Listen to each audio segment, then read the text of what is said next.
everything I could want from a personality perspective. However, we do have a little bit of a problem because he has a micropenis, I think. I'm still going to stick by what I always say, that it's really not about your penis size. The challenge is somebody who isn't willing to communicate about your sex life. You're listening to Sex with Emily. I'm Dr. Emily, and I'm here to help you prioritize your pleasure and liberate the conversation around sex.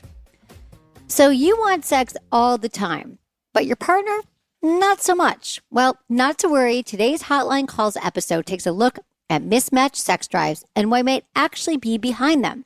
We also dive into penis size, pleasure, and communication because there's so many ways to enjoy a penis. But first, you got to talk about what you both want. We also tackle a case of sexsomnia, like having sex in your sleep, and how to make eye contact during sex when you're awake. You're going to love today's episode, and I love talking to all of you. All right, Intentions with Emily. For each episode, join me in setting an intention for the show. So when you're listening, what do you want to get out of the episode? Well, my intention is to let you know you get to choose who you want to be as a sexual being. And once you decide, you will find your people and your community. I promise. Also, remember to rate and review the podcast wherever you listen. And if you want to ask me a question on the show, call my hotline, 559-TALK-SEX or 559-5739. You can also message me at sexwithemily.com/askemily. We have Rachel, 32, in Colorado. Hi, Rachel. Hi, Emily. How are you? I'm good. How are you? I'm good. So good. cool. I love what you do. Thank you. How can I help you? I have a higher libido than my partner. And for me, it's really hurtful to ask for sex or try to initiate and to be told no, for whatever reason, I'm too tired or what have you. And that said, the sex is great. Like, it's really incredible.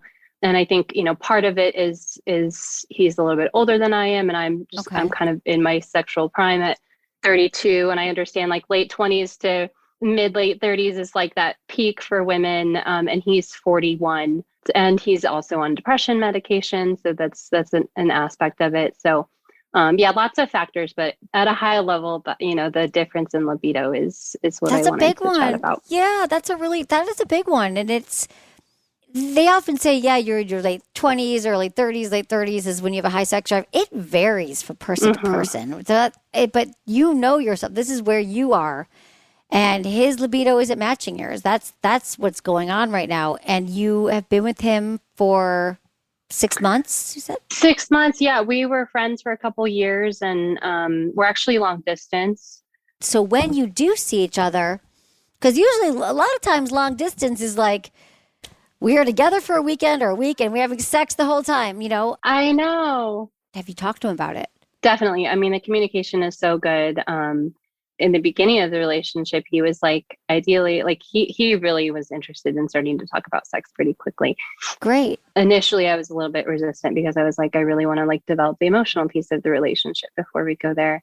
But yeah, he asked me like, how often would you want to have sex? And I told him like every day when we're together. And he was like, really? That's not what I've, known before. At the time, he seemed like on board for that. And like, but then, when we've been together, it's like, I'm wanting it just about every day. And he's maybe like 4 times a week or so. So there's a bit of discrepancy there. Okay, let's go to what when you are having sex, those 4 days. How is it? It's great. Yeah. Okay. Yeah. And I told him at one point a couple months ago, like, I feel like I'm having a sexual awakening right now. Like, I had kind of squirted before we got together, but like with him, like I squirt just about every time. And like, I tried anal with him for the first time because he's super into it. And I am obsessed with it. Great. Yeah. The sex is amazing. And something that's really important for me is I hate the monotony of sexuality, which I've had with some partners before, where we get into a rut and it's like the same thing over and over again. And I've expressed this to him, like, I want to be trying new things constantly, like, and he's super down for that. And we talk about different fantasies we have. That's exciting. So the sex is great. He's open to variety. He's open to talking about it and trying things out. So then I'm just kind of narrowing down here. So it's really just that you want it 7 times a week and he wants it 4. And he and I have kind of talked through this, and we found a little bit of a resolution with it, but still working through like, how do I initiate something and be okay with being told no, and what can I do for my pleasure and not like depending on him for my pleasure. Right. So that's interesting. Do you pleasure yourself, masturbate? I do. Yeah. Yeah. I really need that emotional connection. Like Yeah. Yeah. that, like I just recently heard the term maybe on this podcast, demisexual, where like that emotional piece is Emotional like, connection. yeah, I get super turned on with like vulnerability and like really that deep connection. And so, Mm-hmm. so often like when I do masturbate, like I think of him and like us together. And So are there other ways that you could feel intimate with him? Is it really just about the penetration? Like, what if you're close together, you're intimate, or you gave each other massages, or you watched porn together and it was mutual masturbation? So he's next to you, but he doesn't really have, maybe he could just use his hands, or, there's other ways to play on those days that you guys could explore, that you could be intimate without the actual penetration. That is another way to look at it, because I think that sometimes sex is so focused on that it's just penetration and that's sex. yeah. But there's so many other ways to define it. Maybe he's telling you what to do and he's dominant and you're laying back if that's one of your fantasies, and he's telling you what toy to use or what position to get in. And that could be hot, but he's not really doing anything. I don't know what level of no he's at, if he's like 4 days a week and I'm out, or if he would still be open to expanding your definition of sex and connection.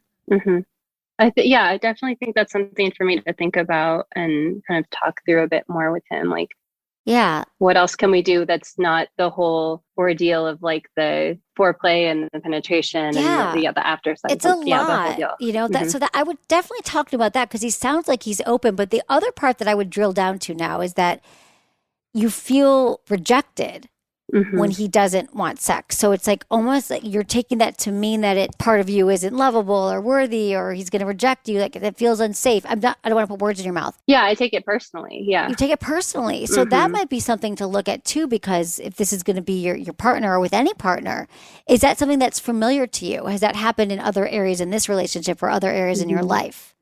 Oh, where you yeah. feel rejected. Okay. So sometimes these are the patterns that it's not. So in this case, it's not really about the sex, is what I'm hearing. It's more about, because I'm like, you guys are well matched. Like, I want to clone what you've told me and tell everyone of it. But it's more like, to me, it's more about your own feeling of self-worth and feeling like it's okay if even if someone says no to you or rejects you, that you're still lovable and okay. Yeah. And it doesn't have to take you down. Yeah, exactly. Like, not depending on my partner to like feel sexy, desirable, valuable. Like, yeah, it's that validation seeking definitely is like one of my core issues for sure. Okay. Yeah. So I think that's what we're talking about. And so if it's comes up, usually it's, how we do one thing is how we do everything, they say. So that's something that, and how do you do that? How do you realize that, saying it is great, like, it, you're aware of it, but what are the baby steps that you could do? Like, maybe if you feel that he doesn't want sex at some point, are there mantras you can have? Are there notes you can pull up in your phone? Or like, I'm lovable. I am this, I am desirable. Whatever work you do with it in other areas might help you in this place, because it's going to come up again. So not even just around the sex. I think that's a good thing to know about yourself. We have to fill our own cups up. Yeah, definitely. Our own love tank. Yeah. That's a heavy one, but I feel like you are in it with someone who seems like they would be willing to help you work on everything, or a lot of the things. Absolutely. I mean, yeah. So I'm in a master's program for mental health counseling, and he's trained in nonviolent communication. So yeah, the communication's like so good, but he also like, he's just a very direct, like, masculine communicator, and I tend to be more like emotionally charged, and so we're kind of finding our groove. You're going to have some fun figuring this stuff out together too, because you're so well. He's nonviolent communication, and you're studying mental health, and so this feels like it's not so binary. Like, should you stay or should you go about libido? It sounds like some other underlying things. Libido might be a challenge, but at least you guys, I feel like, could have some healthy conversations around this that will really help you if you decide to stay together and work on it or not. It sounds like you're both ready to do that kind of work. Yeah. So for me, it's really the like inner work. And I really liked what you talked about in terms of like exploring different ways to be sexual together without it having to be like a commitment with like the penetration specifically. Right. Because our partners just aren't always going to be available, or they're not Hmm. always going to be on board for what we are, whether it's talking about where we want to go for dinner or what kind of sex we want to have. And so how do we still self-soothe? Yeah, good. Yeah. Yeah. I'm glad this was helpful. It was really Yeah. good I to feel like talk to you. yeah, thank you so much. I feel like I came away with some good takeaways. So I appreciate it. Yeah, of course. I'm here for you. I'll be All around. right. Let me know how it goes. Thanks, Emily. Thank Appreciate it. you. Sometimes it's really not about the sex. Sometimes it is about the sex. But when it's not about the sex, or we can see different patterns in our life, we're repeating ourselves, or there are certain lessons to learn. I think we got to stop and go, what can I learn here? Where else am I doing this, and how can I change it? Because sometimes how we do one thing is how we do everything. Where else do you feel not loved, or that you're not heard, or people aren't seeing you, or whatever your pattern is? Typically, you can find that in other areas of your life and figure out ways to, at the end of the day, fill up your own love cup first. We got Alyssa, female, 28, in California. Hi, Dr. Emily. How are you? I'm good. How are you? Thanks so much for calling in. Thank you so much for having me. Before I ask my question, I just want to thank you so much for this show. You've really helped me become more confident in my body and with sex, and this has really changed my life. And I'm so excited to be talking to you today. So thank you so much for Thank taking you. my call. Thank you so much. So I recently started dating this wonderful guy. He's everything I could want from a personality perspective. However, we do have a little bit of a problem because he has a micropenis, I think. So it's about 2.5 inches when it's erect, and penetration has been my favorite aspect of sex because I really like the connection of it. And I don't know what we can do to make it better, or if it's worth working through, because everything else is there, but sex is such a huge part of a relationship. So I'm not really sure how to handle this because I listened to the Matthew Hussey episode about the 1 day wager, and right now I'm waiting for one day the sex will get better. And right now it's just not there. So do I wait it out, and do I? How long have you been with them? 3 months now. Okay. I mean, if you would be okay with using a dildo or a strap on, where he would have a strap on and you could put a dildo inside Yeah. of it, a penis extender, or him using a toy on you, there are workarounds. But it's been 3 months. Is it something that you guys talk about? He shuts down when we talk about it. So I don't know Yeah. if it's coming from an insecurity perspective, and I don't want to make him feel uncomfortable with his body. So I don't even know how to approach that with him. Probably, I'm sure if he's never talked about it, there probably is a little bit of challenge around it because I get it. I mean, there are positions, that you could do with a smaller, penis, doggy style positions you can do. Like if you are sitting kind of more with your butt in the air and your hands are down, or you could do with you sitting on his lap and then you could be like holding you closer. I mean, there's some workarounds, but that's what it's going to be. Are you looking to get married right now and to commit and to find your person? I'm inching towards that. It's definitely about finding the right person. And like I said, everything else is there, but the sex is not. And I don't know how important it is, or should be. Yeah. Have you had sex in the past that was really satisfying in a different way? Yeah. Yeah. This is just not satisfying. And I'm willing to work with him, but it's hard to talk to somebody that doesn't want to talk to you. But he's That great is really tough, communicating about everything else except for. except for this. Well, because that is so deeply personal and so deeply challenging. It's like his biggest probably nightmare and fear is to have to talk about his penis. So, because he probably doesn't have the experience talking about it either, right? Right. So just say, I think this is great, but these are some things that I would need. And I'm sure it's uncomfortable. I'm sure that no other woman has talked to him about it yet, but you listen to the podcast and you get it, how important it is. So you could choose to kind of practice with him and see what happens, just talking. Do you think that he kind of senses that you're not having as much pleasure as you could? I think so. But he's also not taking initiative to see how he can make it more pleasurable for me. Have you let him know or talk to him about it at No, all? it's such a hard thing to talk about because it is an uncomfortable situation that I've never been in before. I don't Yes. know how much compromise. And it's been 3 months. Yeah. So it's still new, but Are you guys committed? yeah. I think you have to have a conversation with him because you seem like a really nice, caring person with a really big heart, and you could practice, you could write it out. But I think just saying like, let's talk about our sex life. Like, here's some things that if you think about it, it's about the size, but it's also perhaps about having pleasure. Like a partner who maybe has erectile dysfunction wouldn't be able to please a partner. A partner won't go down on a vulva because they don't like vulvas, or there's always something that's going to come up. And so for you to say this is what I would need to feel the most aroused, it's okay to tell them. It's okay to say this is what I need. I need some kind of penetrative feeling inside of me to feel my most pleasure. And so here's some ideas. Here's some things we could work on and see what he says. I And I like think it that. would be great practice for you. Okay, Thank you. good. Of course. Thank you for calling in about this. I want to know how it goes. I'll definitely let you know. But thank Okay. you. I like your perspective on compromise. What you got to do? Compromise and practice getting your needs met. Thank you so much, Dr. Emily. Of course. Thank you. Have a great night. Bye. So, you guys, here's the thing. I'm still going to stick by what I always say, that it's really not about your penis size. That's not the challenge. The challenge is somebody who isn't willing to communicate about your sex life. Like, they're not willing to find out what you actually need to be turned on, what makes a good sex life. Are there other, because there are so many other ways you can satisfy the partner, with your hands, with your mouth, with toys. But a partner that just stays mute to communicating about sex, I believe, isn't a partner for anybody who has a growth mindset and wants everyone in the relationship to have the most sexual satisfaction and pleasure. Talk about these things. Communication matters, not so much the size. We're going to take a quick break to hear a word from our sponsors. When we come back, I'm talking to a couple who's calling in with their challenges. I love talking to couples.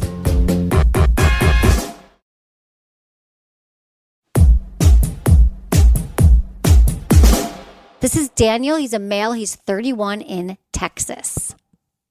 Hello. Hey, Daniel. My wife Natalie is here as well. Your wife? Yes, Natalie. Hi, Natalie. How you doing? All right. How can I help you? I don't know how long ago we learned that I have sexsomnia, where I basically have sex in my sleep. It's not really been that much of an issue. Like, I haven't done anything too weird. Okay. My wife was just wondering what could she do to either stop it or like it started off with, oh, you kissed me last night. And he didn't remember it. So I was like, oh, that's kind of funny. You were asleep. But then it turned into like, we were having sex for a good while. And then I was like, oh, wait a minute. You haven't talked to me in 5 minutes. Oh, okay. And so then it just feels kind of disconnected. And so how long have you been together? since 2009. Okay, Yeah. so you've been together a while. And is this a new thing that's developed?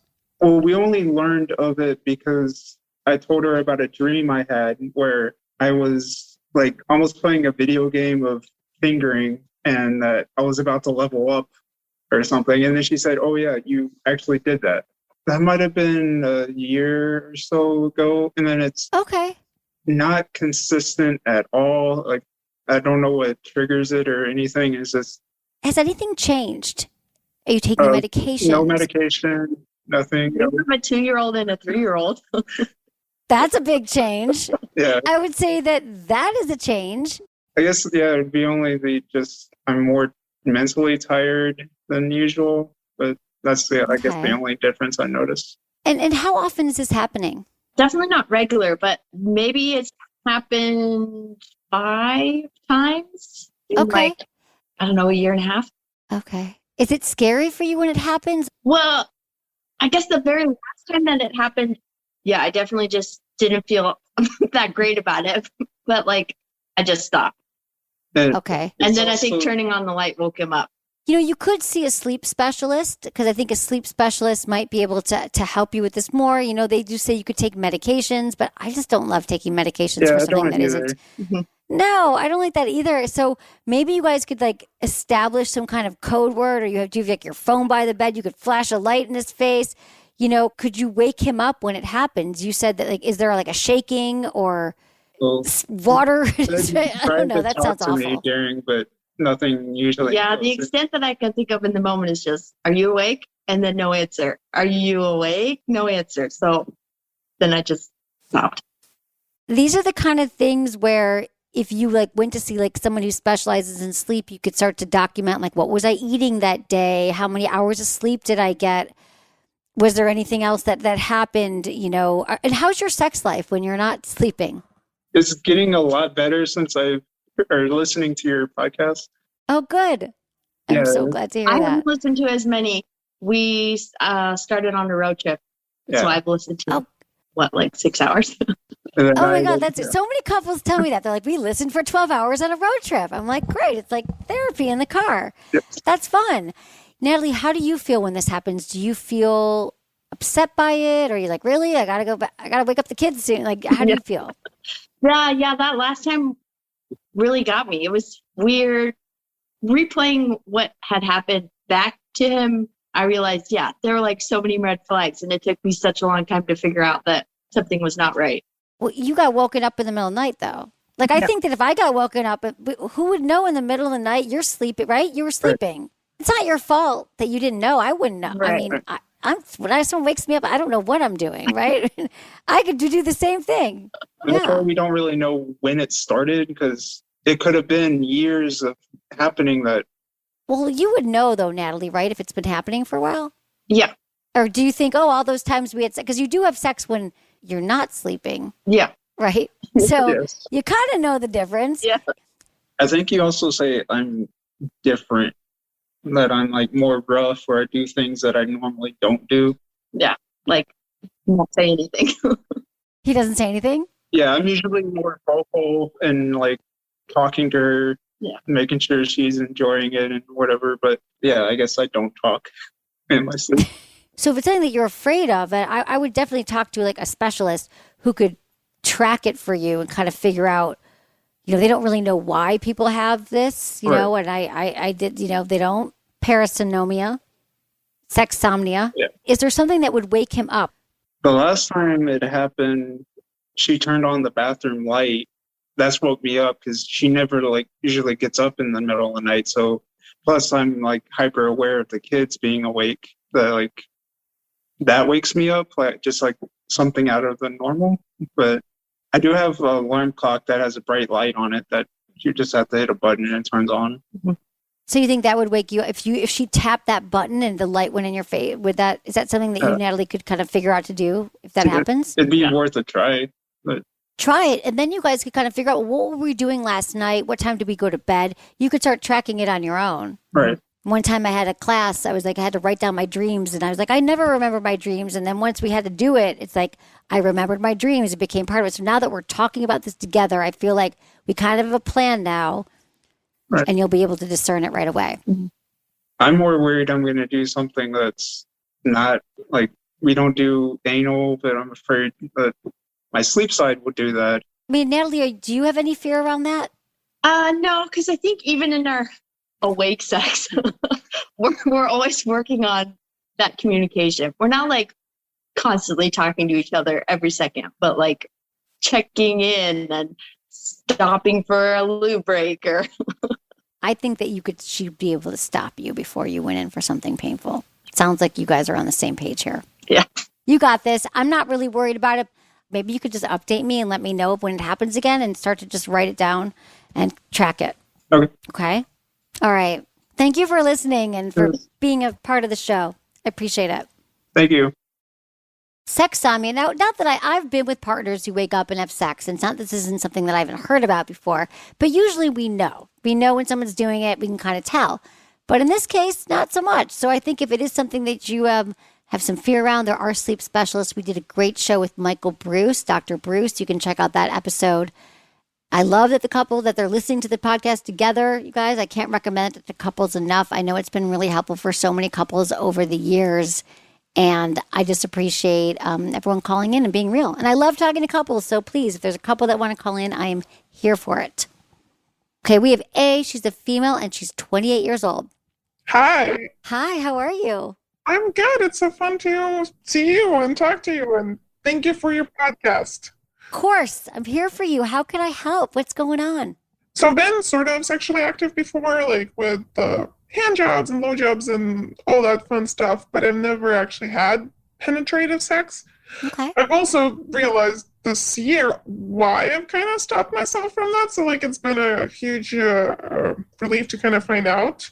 Okay. But I'm at this point where I'm kind of like, I want to have all of the experiences that sex gives, but I'm not sure how to kind of step over this doorstep because I feel as if I do have some experience, but also on this one point, I feel like I have no idea. And when I'm dating a guy and we're kind of hitting to that point, and I just don't know how to act or what to do without being stupid, but also I don't want to tell him like this whole backstory because I feel it's gonna kill the mood, and I also don't feel he needs to know. Hmm. So how do I act myself without being too stupid and kind of uncomfortable?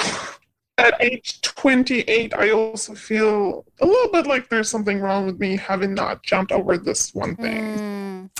Well, there's nothing wrong with you, but I can tell you that all day, and we have to all believe it ourselves. But I think it's great that you've been honoring your body and honoring what felt right to you at the time in your life that it's happened. So many people just have sex because they feel like I gotta check it off the list, and I don't want to be seen as someone who hasn't had sex. And I think that there's nothing more empowering and powerful than a woman or any person who says, no, I'm not ready yet. And when I'm ready, I'll let you know. And now you're saying I'm ready. You don't have to do anything you don't want to do. You do not have to tell them that you haven't had penetrative sex before.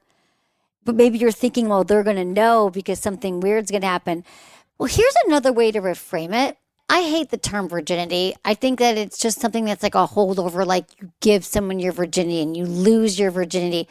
What if it's your sexual debut? I'm coming out and you're invited to this party. So you are invited, even if this is just how you think about it. Like you are deciding that you are ready to have sex, and this person may or may not be lucky enough to be that person that gets to join you. It's like, I think that at 28, maybe you are, I don't know, we all think that it should have happened already, or all these people were having great sex. People might have had sex before, but it doesn't mean it was great, or it doesn't mean that there's all these things that they know that you don't know. So I think your perception of what it means to have already had a lot of sex, it looks different than you actually believe. What about, have you ever tried to put anything in, like your fingers inside of you? Have you felt that feeling of penetration or use a toy? Yes, I do. I not use the toy actually. I did get my first after listening to your podcast this summer. But Amazing. I've used fingers, and Okay. I do like that. And I've had fingers used on me. But Okay. So what's your fear? Like, okay, if we walk through the wildest fear, like your biggest fears happen, what happens? Like, is it that you might have this reaction, but they didn't know it was your first time, or that they're yeah, going to be able to tell? if I don't tell the person, and I'm either not doing fully what I'm supposed to, or they realize during the act that either they're probably going to run out or accuse me of something, like of misleading them, or and I've had like previously some people I've dated who like before like talking or knowing too much about each other, like they said like, oh, like, I would never want to go out and date a virgin or something like that. So I have that Mm.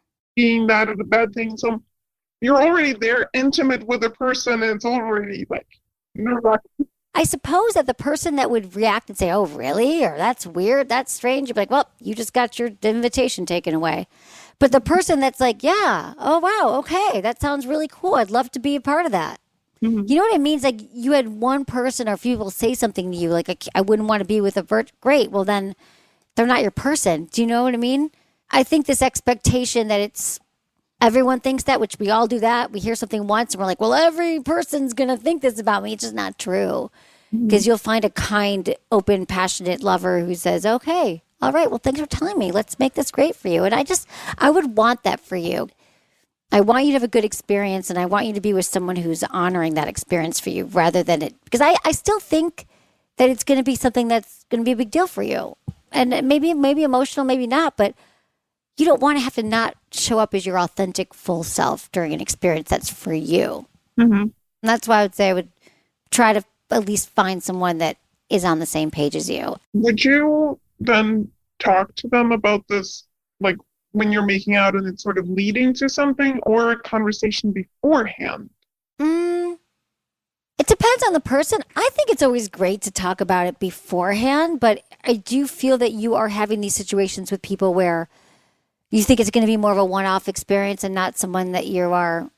Like, I'd love to date someone and maybe like have sex and see where we're going, but I'm not opposed to if somebody like if I have a It great. feels good in the moment. Yeah. Yes, exactly, because I did realize, oh, I'm ready.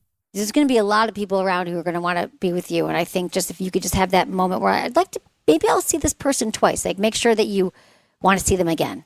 And then before you do see them again, yeah, it could be when you're making out. It could be when you know you're going to see them again and just say something. But be the generation that talks about it, that normalizes sex conversations and just say, hey, I want you to know I had a great time on our date or whatever. It was so hot making out with you. I keep thinking about it. And, I think I'm ready to have sex or, Mm-hmm. we do a podcast that you might like called First Date, First Orgasm, First Threesome. And we can also put that in the show notes for all of our listeners who might want to look at it. But I think you're going to know. These are all great questions, but I just want you to take away the shame that you owe an apology and that there's anything wrong with you. And then I think you're going to know what to do in the moment. Mm-hmm. Thank you so much. Oh my God, thank you. Bye. I got you. Have a good night. Bye. All right, guys. Can we just take the pressure off of ourselves to be something that we're not sexually, and that everyone's going to be judging us or thinking that we should be something else and show up in a different way? I don't know how to emphasize this enough to you guys and to let you know that the more we show up in our most empowered selves and advocating for ourselves, the more likely we are to find partners that are on board with our pleasure and our satisfaction. And I think that what we worry is going to happen, like it's never what's going to happen.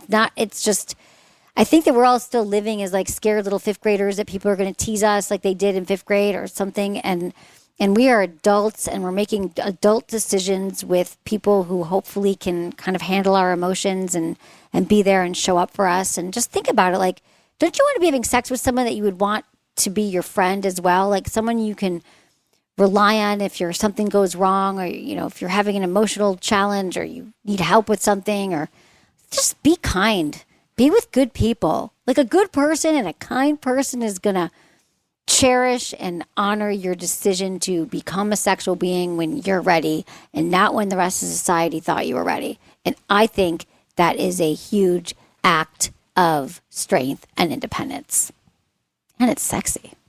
After the break, I talked to Tatiana, who's having a hard time making eye contact during sex. We're going to help her. Be right back.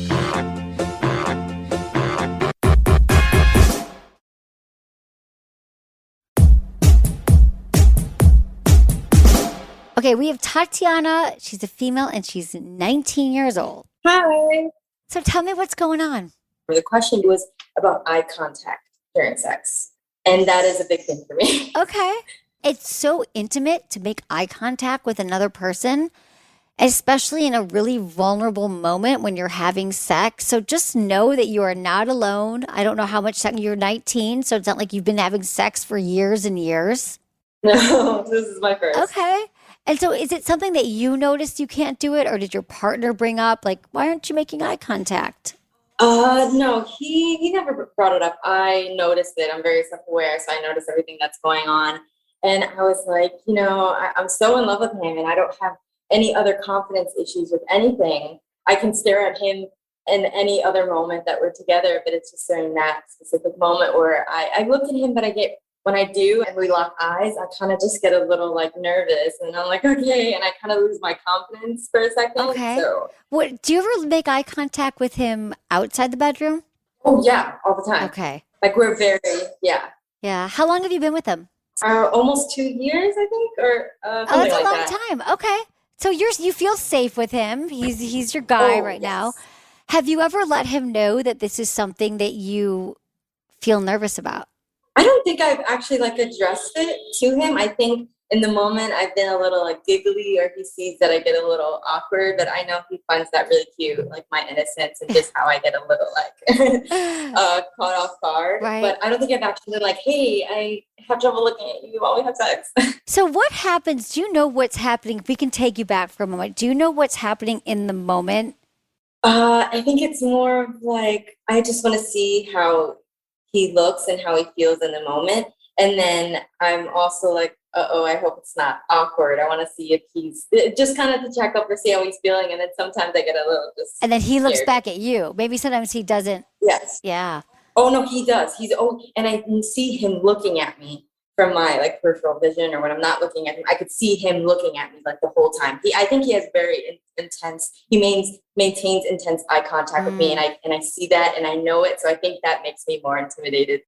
Confidence is not a place that you arrive. You don't just become confident one day and then it clicks and you never have to work on your self-esteem again. I mean, I have days, moments where I'm like, oh, that wasn't a confident moment. So it sounds like though you are someone who's confident in a lot of situations, but maybe in this situation you get a little bit more insecure or intimidated, maybe you could tell him and say, you know what? I've noticed this thing happens, that when we're having sex and we're intimate, I always want to look at you and I look away.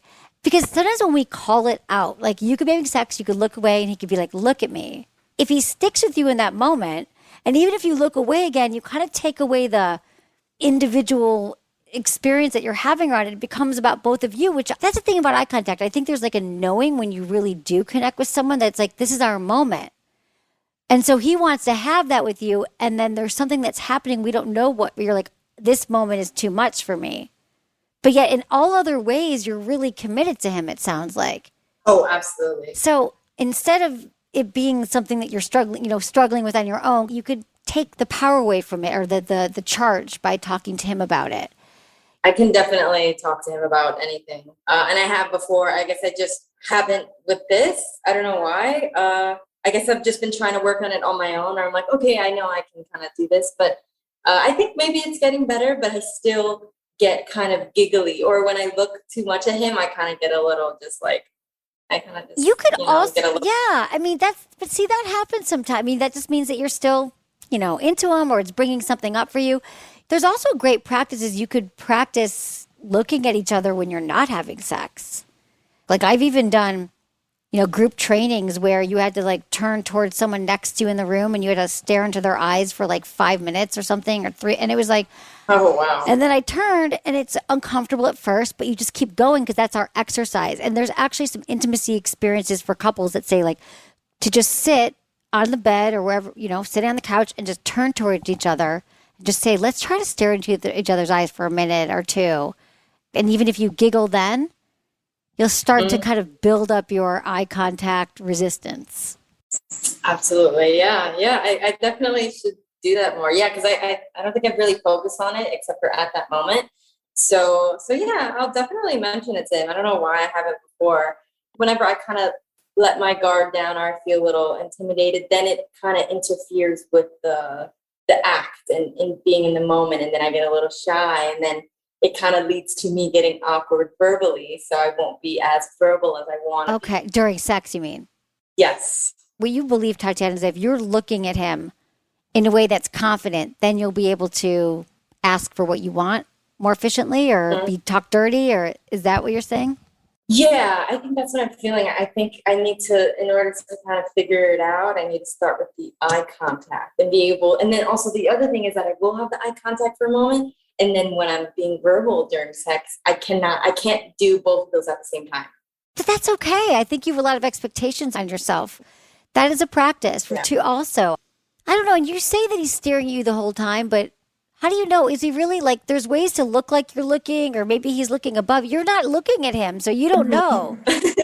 Maybe he's looking over your head, but you think he's looking at you. We don't know. Yeah, that is true, exactly. So that's a lot to be thinking about in the moment. Like, am I looking at him? Am I saying the right word? So I would first take the pressure off yourself and just kind of experiment in little small ways of seeing, could you actually be talking to him during sex without the eye contact?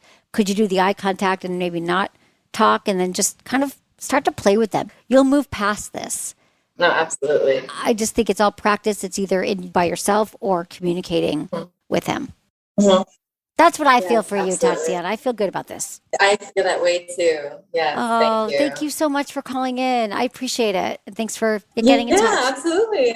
Thank you so much for allowing me to talk. And just, I love all your posts. I was like, let me do this. I want to do this for myself and just to be confident, even to do something like this and talk about sex, because that's also something I'm getting used to Yes, as exactly. Well, this was very brave, and also it helps so many other people. So you did a great service today for yourself and others. Thank you so much. Bye. Thank you. Bye. A lot of the stuff that we are worried about and that we have so much fear around trying with our partner or saying to our partner gets a whole lot easier when we just have the confidence to have these little mini conversations. Think that maybe you could check yourself now and say, am I imagining this being a huge 3-hour conversation? Maybe it's a 10-minute start to a conversation. But I promise you, the more that we put power behind these things and communicate with our partners about the little things, it's going to make the big things a whole lot easier. And then we get practice. Every time we do it, it gets easier and we have practice. And that's only going to help us have stronger, more intimate relationships. That's it for today's episode. Thanks for listening to Sex with Emily. Be sure to like, subscribe, and give us a review wherever you listen to podcasts, and share this with a friend or a partner. Believe me, if you got something out of this episode, they will too. We release 2 to 3 episodes a week. Find me at Instagram, YouTube, Facebook, and Twitter. It's all at Sex with Emily. If you'd like to ask me a question about sex or dating, relationships, email me feedback@sexwithemily.com or sexwithemily.com/askemily. And check out my website. We have so many great articles diving deep into topics like how do I have multiple orgasms? How do I last longer in bed? How do I stop thinking about my ex? What sex toy should I try? And so much more. Sign up for weekly emails. I've been told I give really good emails. I do. Was it good for you? Email me feedback@sexwithemily.com.